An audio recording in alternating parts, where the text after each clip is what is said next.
नमस्कार। मैं doctor S के उपाध्याय से आचार्य लोक प्रशासन।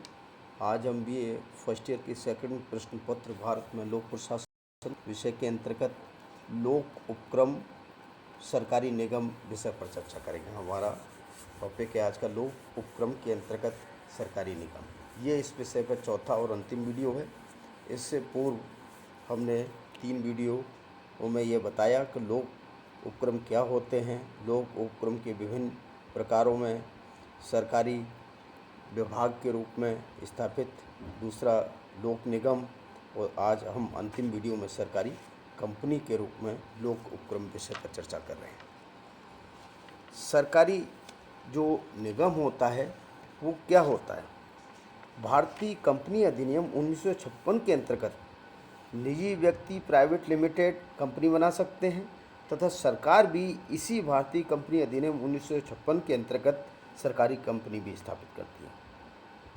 भारतीय कंपनी अधिनियम की धारा 617 के अनुसार सरकारी अथवा मिश्रित स्वामित्व की कंपनी से आशय एक ऐसी कंपनी से है जिसका चुकता पूंजी का कम से कम 51% भाग केंद्र सरकार अथवा किसी राज्य सरकार अथवा सरकारों का या अंशतः केंद्र और अंशतः राज्य सरकारों के पास हो।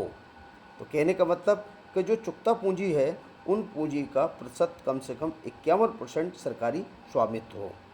इसमें वो कंपनी भी सम्मिलित है जो सरकारी कंपनी की सहायक कंपनियां भी हैं। एक परिभाषा के रूप में A.H. हेंसन लिखते हैं, सरकारी कंपनी वह लोक उपक्रम है जिसकी स्थापना संबंधित देश के सामान्य कंपनी अधिनियम के अंतर्गत की जाती है, जिसमें सरकार सभी या कुछ अंशों के स्वामित्व के माध्यम से नियंत्रण करती है।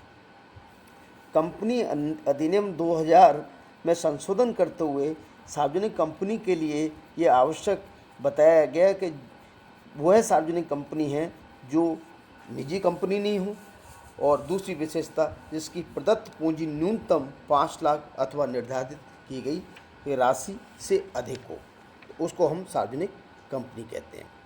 सार्वजनिक रूप से यह सामान्यतः कि लोक उपक्रम में सरकारी कंपनी जो एक महत्वपूर्ण प्रकार है, इसकी स्थापना जब की जाती है तो इसके मंतव्य होता है, उद्देश्य होता है कि जब सरकार किसी स्वतंत्रता प्राप्त औद्योगिक संगठन की स्थापना करना चाहती है जो देशी या विदेशी संस्था के सहयोग से मिल रही है, तो इसमें कंपनी को प्राथमिकता दी जाती है।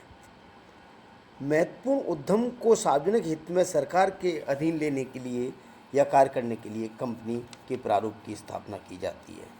इसी प्रकार से बेरोजगारी, आर्थिक विकास या निजी क्षेत्र की अनावश्यक प्रतिस्पर्धा से मुक्ति पाने के लिए सरकार प्राय सरकारी कंपनी की स्थापना करती है।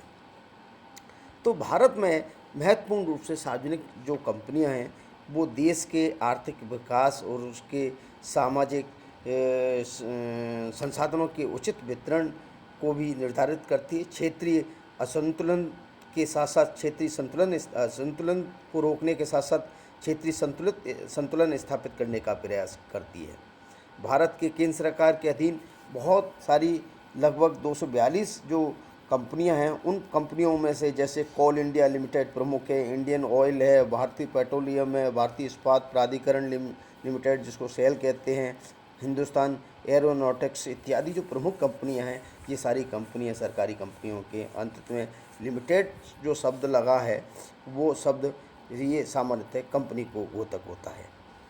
अगर हम सार्वजनिक या सरकारी कंपनी की कुछ विशेषताओं को देखें तो पहली विशेषता ये है कि इन सरकारी कंपनी में कम से कम चुकता पूंजी का 51% या तुलनात्मक रूप से अधिक पूंजी सरकार के द्वारा लगाई जाती है।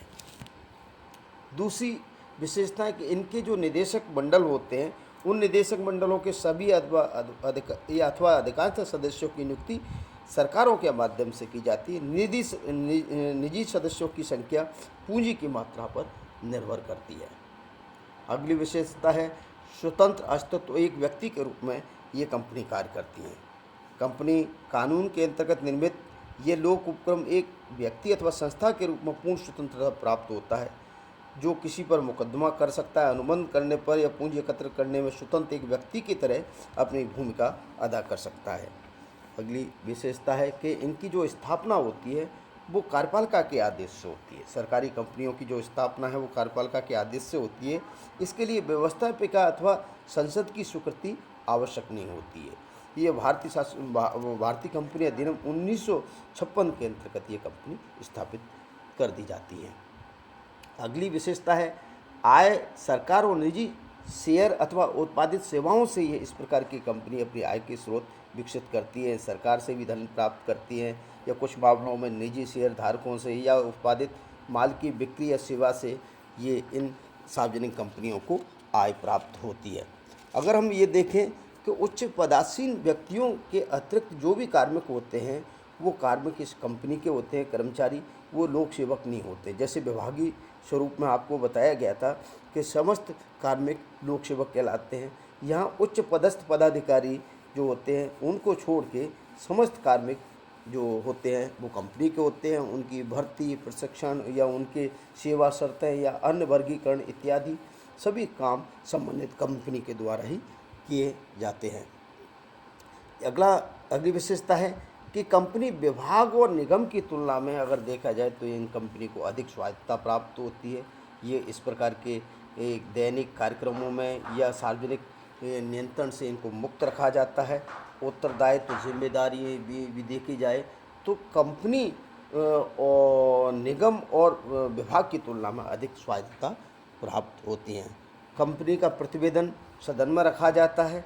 जैसा कि आपको पहले बताया जा चुका है कि सरकारी कंपनियां जो विभागीय संगठनों, लोक सेवाओं, लोक निगमों से अधिक स्वायत्तता तो प्राप्त है, लेकिन ये CAG इन सारे सरकारी कंपनियों का रिपोर्ट प्रतिवेदन जो होता है वो संसद में रखा जाता है। साथ ही साथ इस बात का भी उल्लेख करना जरूरी होता है कि नियंत्रक एवं महालेखा परीक्षक, जिसके CAG कहते हैं, की अनुशंसा पर इनके अंकेक्षकों की नियुक्ति की जाती है, ऑडिटरों की नियुक्ति की जाती है, जो केंद्र सरकार के द्वारा की जाती है, जो कंपनी के अंकेक्षण या ऑडिटिंग सिस्टम को देखते हैं। सार्वजनिक अथवा सरकारी कंपनी के कुछ प्रमुख गुणों को देख लेते हैं, मेरिट्स को देख लेते हैं। पहला बिंदु है कि कार्यों में इनकी कंपनी के कार्यों में अधिक लोचशीलता होती है। लोचशीलता के साथ साथ स्वतंत्रता होती है। प्रशासनिक जटिलता नहीं होती है। नौकरशाही के दोषों से दूर होने के कारण इन कंपनी के कार्यों में अधिक स्वायत्तता और लोचशीलता प्राय देखने को मिलती है। दूसरा है कि इन सार्वजनिक कंपनियों की स्थापना बड़ी सुलभ तरीके से हो जाती है, सहज तरीके से होती है। भारतीय कंपनी अधिनियम 1956 के अंतर्गत कार्यपालिका के द्वारा इस प्रकार की कंपनी अधिक स्थापना की जा सकती है या भारतीय कंपनी अधिनियम के अंतर्गत इसको पंजीकृत कराया जा सकता है। अगला बिंदु है प्रतिस्पर्धा में इसकी कार्यकुशलता भी बढ़ती है। निजी क्षेत्रों से प्रतिस्पर्धा होने के कारण इन कंपनियों की, सार्वजनिक कंपनियों की कार्यकुशलता में अधिकाधिक निगम और विभाग की तुलना में अधिकाधिक कार्यकुशलता देखने को मिलती है।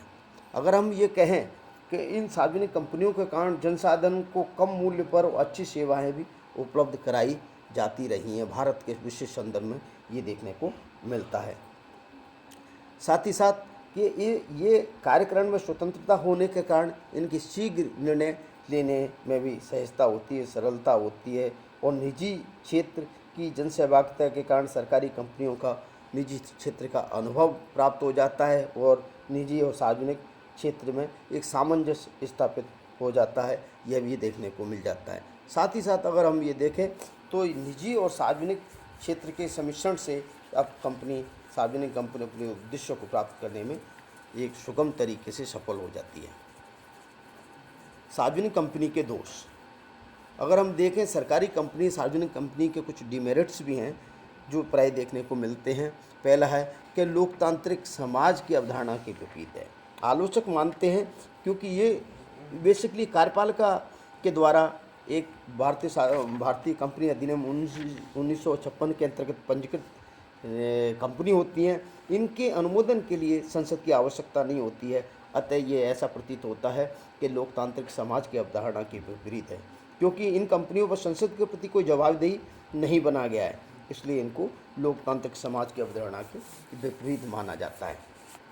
एक दोष ये भी माना जाता है कि निजी और सार्वजनिक कंपनियों का समन्वय जो होता है वो सरकारी हितों की पूर्ति के लिए ना होकर निजी हितों की पूर्ति के लिए अधिक देखने को मिलता है। प्राय कई बार ये भी देखने को मिलता है कि सार्वजनिक क्षेत्र में संचालित जो कंपनियां हैं वो निरंतर घाटे की तरफ भी जा रही होती हैं।